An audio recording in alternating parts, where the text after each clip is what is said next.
Greetings, ghouls and ghoulettes. It's your old fiend Cory from the Twin Ports Horror Society. And this evening, we are joined by local author Bodhi Wener, who is here to talk about his upcoming project, Northport 1999. So let's get right into that. Now, this is described here. It's hometown heroes up against mad scientists and the monsters they create. So why don't you tell us a little bit about what this book is going to be all about? Hey, all right, Cory. First off, thank you for having me on. Very happy to talk to you, and I appreciate what you do for keeping the horror alive in the Twin Ports, and having an enthusiastic audience. I love the community you've created. Thank you. So, thank you. Yeah. So Northport 1999 here's the story. A brutal death shakes the small city of Northport, which, side note, is a fictional reimagining of Duluth, Minnesota. And it's set in the 90s, and a group of young adults set out to solve the mystery of their shared friend's mysterious death. And in doing so, face off with human-animal hybrids, cyborgs, and mad scientists. Yeah, so this book sounds like it's got a little bit of everything in there. Yeah, it's interesting. I was talking to a local filmmaker recently, Lance Todd, and he was saying, Bodhi, you've hit on a lot of the horror tropes, and it definitely has a lot of layers, and it channels everything I love about X-Files and Twin Peaks, and I grew up on that sort of stuff, so I found myself just imbuing this story with lots of layers of horror and mystery and intrigue. Excellent. So you said this is the city, Northport, is kind of a reimagining of Duluth, and actually I was kind of curious about that too, from what I've read or seen from stuff that you put online and what you sent me. Was there why not just go with Duluth? What was the decision to come up with the fictional town name instead of just saying, hey, this place is called freaking Duluth? Yeah, good question. So I got some visual aids here. Here's the Northport welcomes you sign, and I also made my own map of Northport, as you can see, based very closely on Duluth, and we've even got like a lift bridge in the Canal Park area. So the reason is I love the name Duluth, but for me, tonally and thematically, Northport just had this vibe where it has a little bit of the whimsical sound, but it still has this, it could be associated with something darker. For me, it just felt like there was maybe a little bit more of this sort of darkness could be behind the name Northport. Whereas for me, Duluth sounds whimsical, and it's got a lot of other connotations. And I think, Duluthians living here, they ascribe their own meaning and their own memories to it. So Northport is kind of a fresh start. While at the same time, this story is, I like to say, it's a love letter to everything I love most about Duluth and the Minnesota people. And not just Minnesota. I mean, we're right next to Superior, Wisconsin. So this whole region has a mindset, and being so close to the lake, it affects the people and it affects the location. And there's so much about that I wanted to bring into this story and celebrate. But at the same time, my story goes places that I wanted to leave room for more darkness than I normally associate with Duluth.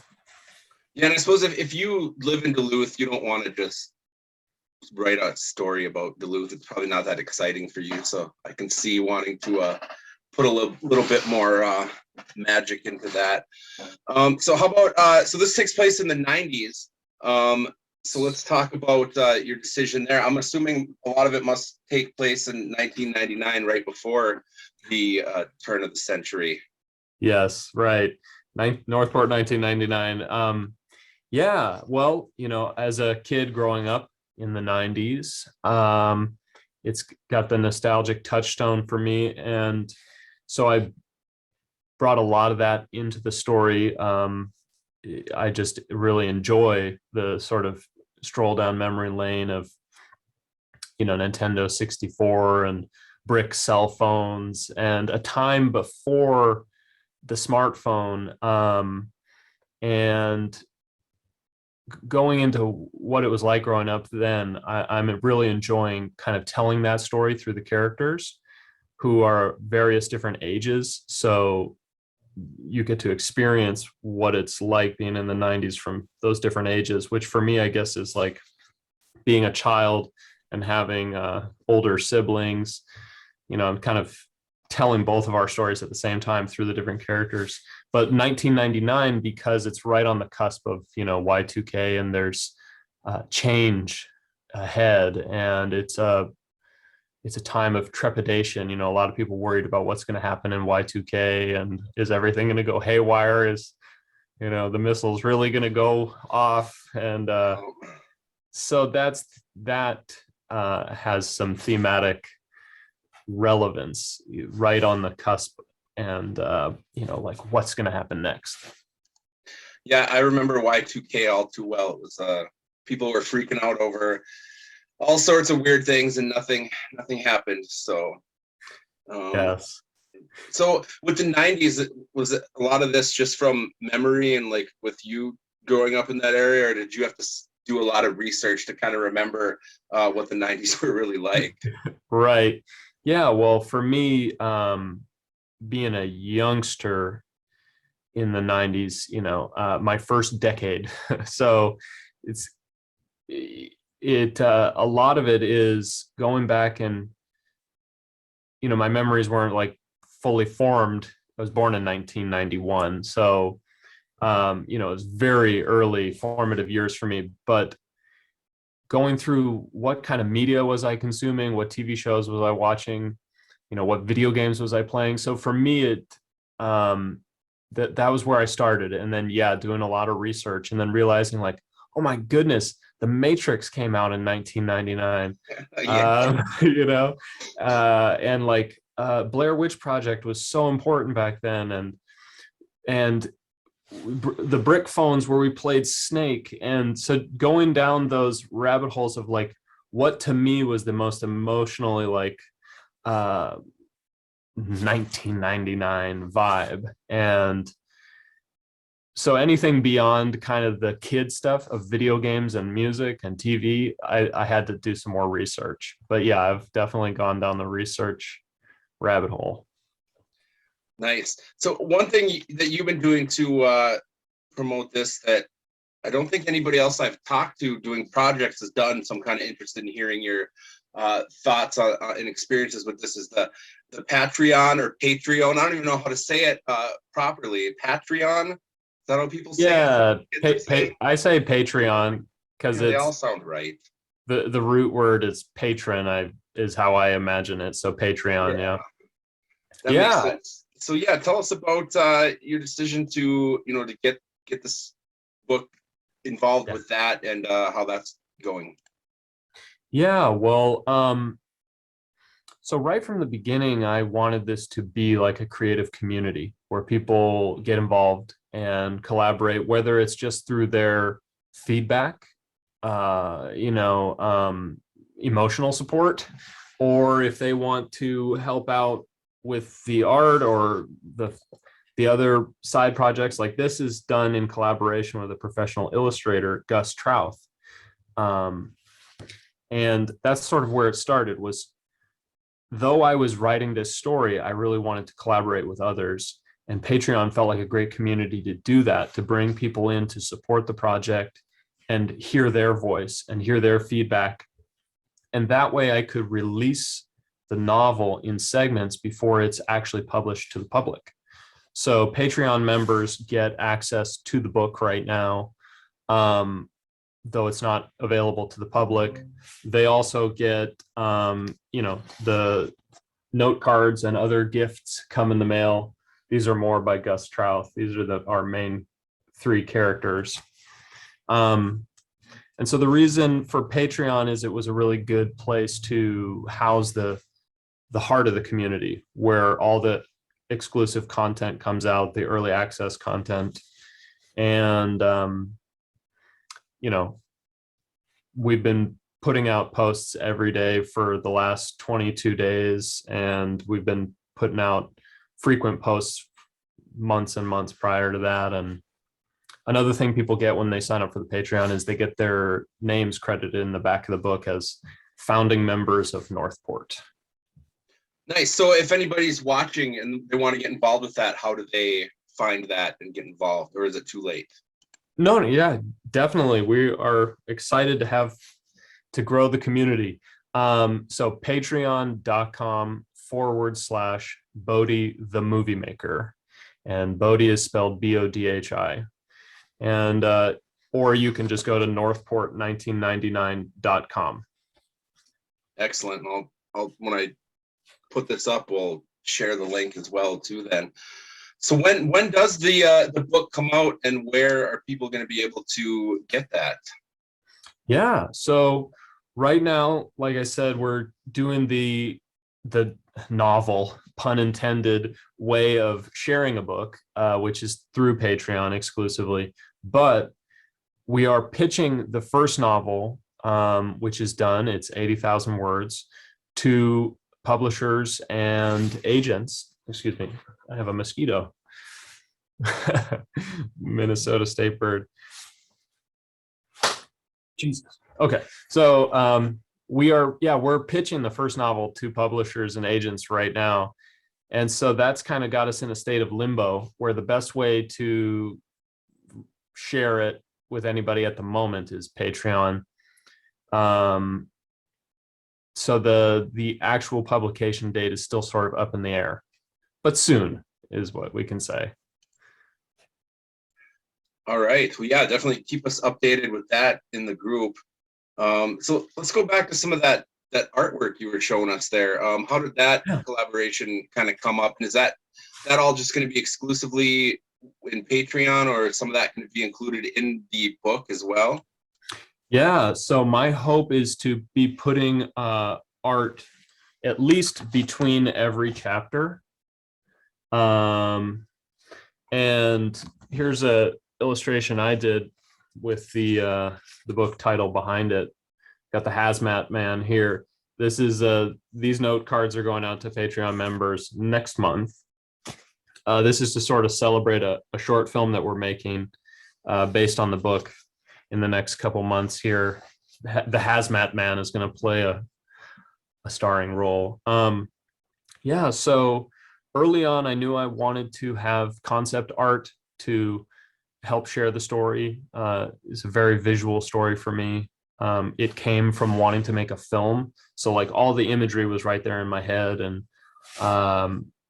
I reached out to my cousin, Gus Trouth, who's a professional animator and illustrator with More Frames Animation. And he immediately vibed with the 90s retro, horror, sci-fi, all the things I was going for. And he started cranking out these just amazing character illustrations and creatures. And so you can see a lot of these on social media. We try to share as much stuff as we can publicly for free, because we want the art to get out there. We want the story to get out there, but it does go up to Patreon first, and they get the high resolution, and they get the limited edition cards and prints and stickers. Nice. So what was some of the inspiration for the characters in the story there that you were just showing us photos of from your end? Yeah, sure. So back to my little intro elevator pitch, we got three young adults: Grayson, an introverted orphan; Madeline, a formidable wrestling team captain; and Soren, an innocent scientist. They set out to solve the mystery of their friend's mysterious death. So these three characters. You'll notice Grayson here, he's got it's a little hard to tell with the Zoom video, but he's got a super soaker and a Oh road yeah. flare. Super soaker and a road flare. And I won't spoil it too much, but that's filled with gasoline and the road flares to light it. And Soren here, he's got a crossbow, and his idea is to attach a road flare to his crossbow bolt and be able to shoot it. These characters kind of came from again, video games I played in the 90s was a part of the inspiration. So Zombies Ate My Neighbors was like this early thing that kept coming up in my mind, and I wanted to channel seeing that game played and playing that game when I was a little kid. That stuff went really deep. I played that game so much, so I know what you mean. It was so fun. Yeah, and just the squirt gun was a weapon, and I thought, well, how do I bring that into my story? Which the horror in my story is very grounded in science fiction, and I find things much more terrifying when I believe them. Like, like I said, X-Files was super influential on me. The episodes where I really believed the science were like the scariest ones, because I thought, oh, that could happen. So I was like, how do I bring a squirt gun into my story as a weapon? And obviously, so fill it with gasoline, turn it into a flamethrower. That's how they fight the monster.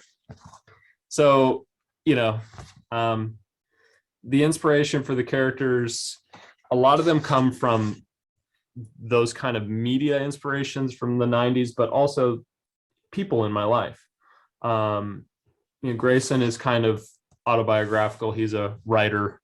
I'm a writer. He's kind of introverted, stoic Swede, and I'm half Swedish, and I struggle with how to express my emotions, and yet I feel them so deeply. So the best way to do that is through writing. That's the same for him. Soren, on the other hand, the foreign exchange student scientist, we hosted a foreign exchange student named Soren. And so, just pulling from life and from the things that influenced me the most. Nice. So how long have you been working on this project for? Yeah, so actually, the first kernel of inspiration was just like in the middle of the night in 2017. I had this idea of a monster that could pull its prey in by some mysterious force and paralyze it, and then paralyze its prey and take its time to devour them while they're totally awake and they can't do anything. And so I got up in the middle of the night and I sketched this creature, and that's essentially this creature with a big gaping mouth, pale skin, and like crab leg like fingers. And I just wanted to turn it into a short film, and it had no backstory. I didn't know where the monster came from or anything. But then the pandemic happened, and a little aside about me, I founded a video production company with my mother. It's called Mother Son Productions.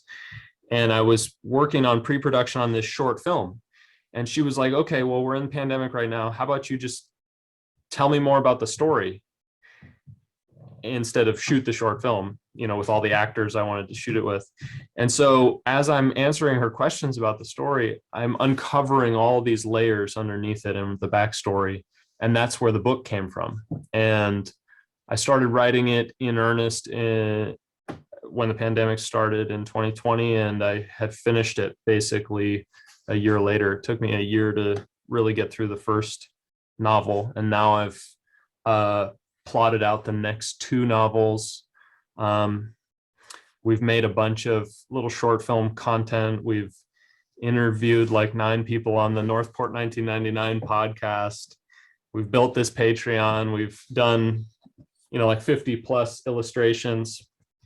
The face eater creature is actually me and Gus did this one together. A lot of the rest of these he did.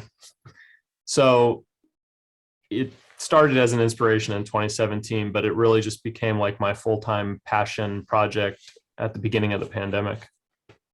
Nice. Well, it sounds like it's going to unravel into a whole big world and not just one book there. Can you tell us about kind of the ambitions for everything beyond the just one book? Yeah. Well, like I said, the book one is done, and I used the Patreon funds to hire a local proofreader. So I really appreciate the money from the community is just going right back out to other artists and artisans. And so now the next books are plotted out.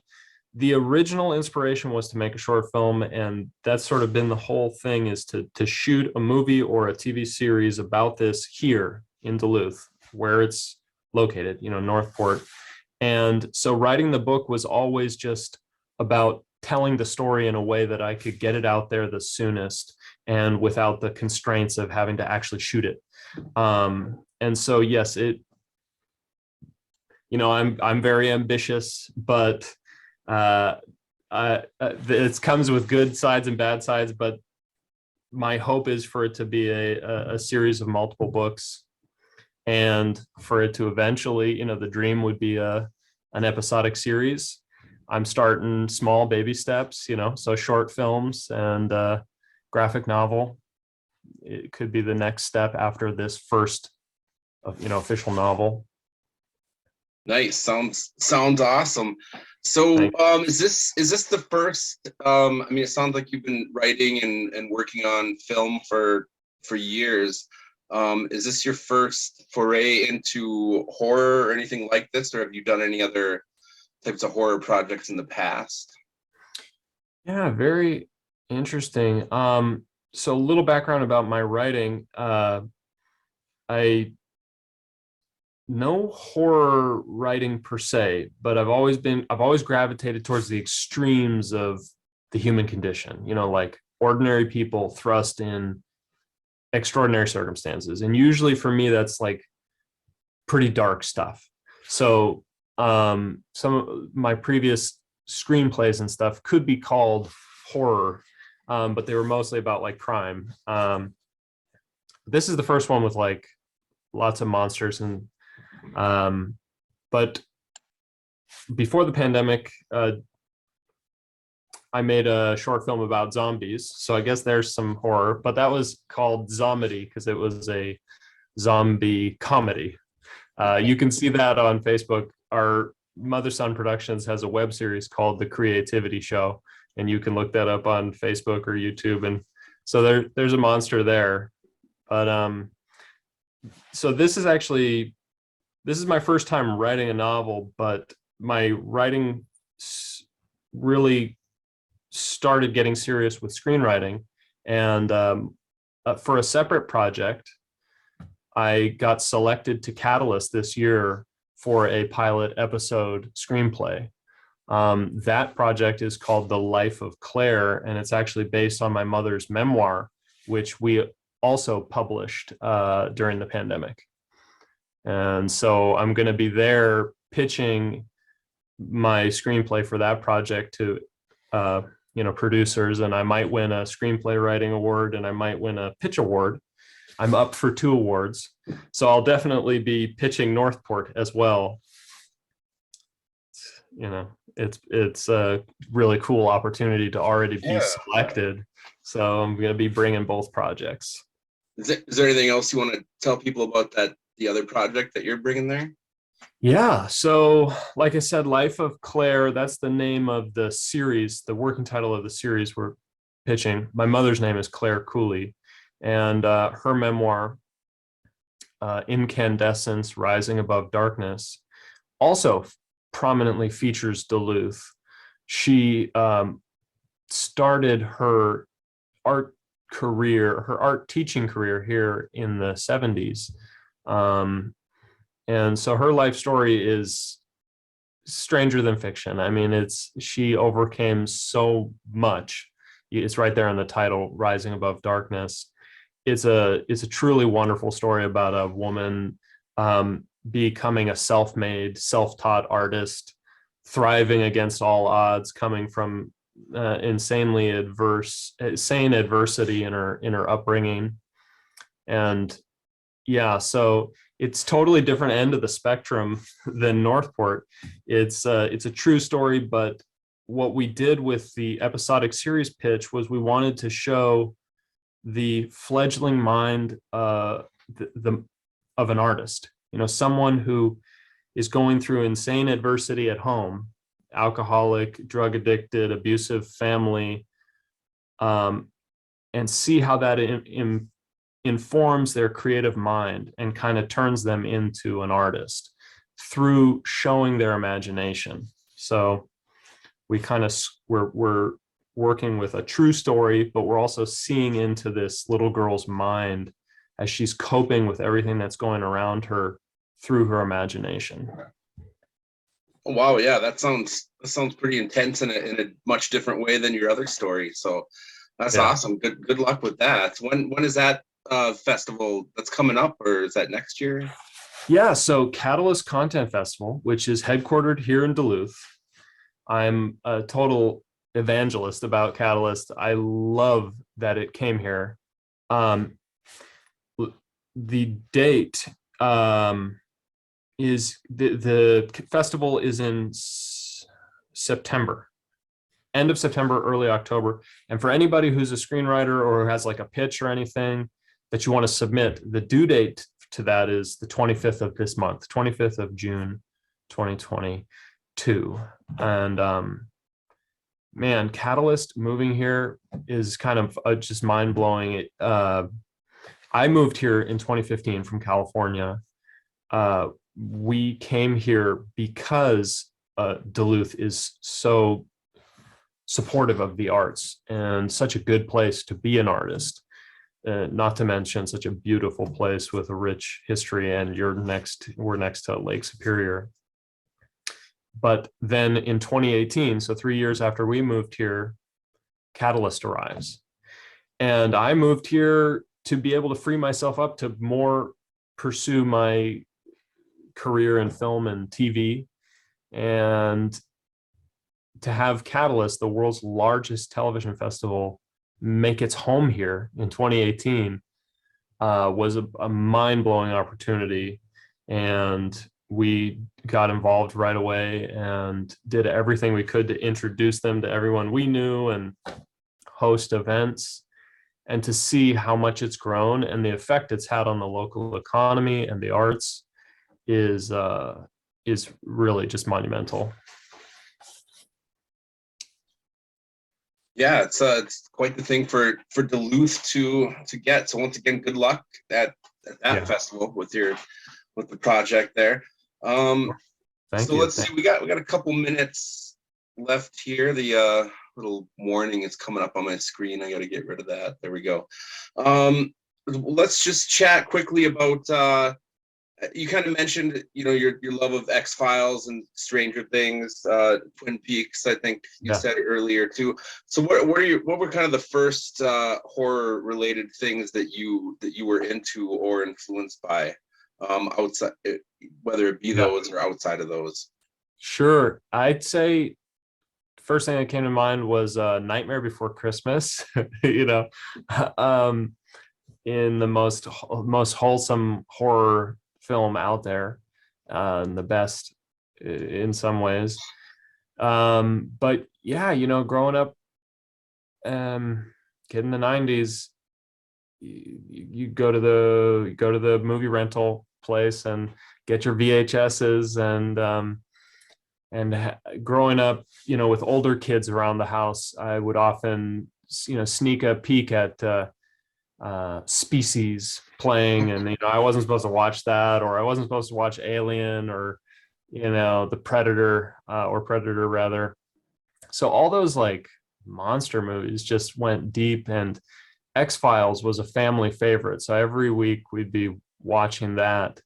And I can see how deep the FBI agents and the humanoid aliens went into my psyche. And I'm definitely using those influences in my story. There's lots of notes of espionage and spies and FBI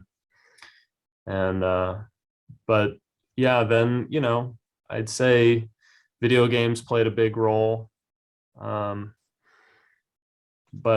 I guess Resident Evil and stuff like that, those games. I was a I definitely watched a lot of people play video games, so I would take it in, and as an observer, I'd, instead of actively playing the video game, I'd, kind of be taking in the imagery. And I was always drawing and doodling as a kid, so I would turn that stuff immediately into art. Another thing is Warhammer early on, and Magic the Gathering. That stuff was just so vivid, the imagery. And I remember looking through a codex of Warhammer. I don't know if you're familiar with the Warhammer 40K. It's like a major tabletop game, and with figurines, and the rule books are called codexes or codices, and they're just like so rich with this violent, gory horror imagery, especially the Tyranids, which were these aliens. And man, I just ate that stuff up, and that stuff went in the storytelling bucket. That's great. Yeah, I think backing up to the X-Files, I think that's going to influence people for a bajillion years to come. I mean, it's just, Oh yeah. I think everybody you talked to was a fan of that, who, was a teenager or 20 or, 30, 40 years old when it came out. Everybody was into that. Oh yeah, no doubt. I mean, it was so powerful, and it had a cult following, but it was also mainstream. I mean, it was on for like 9 seasons or something, and they rebooted it, and so yeah, that was really powerful. And Star Trek, of course, was also very influential. That was another family favorite, so it was always on. I actually got to go to the X-Files set in LA, and you remember the Fluke Man episode? That sounds familiar. Yeah, he's a pale skinned creature with like a weird circular gaping mouth, and Oh yeah, like in the sewers and stuff. So that went in, and I went to that set. There was a underground tunnel. So, I see all these things coming back in my writing, and of course, and I embrace it,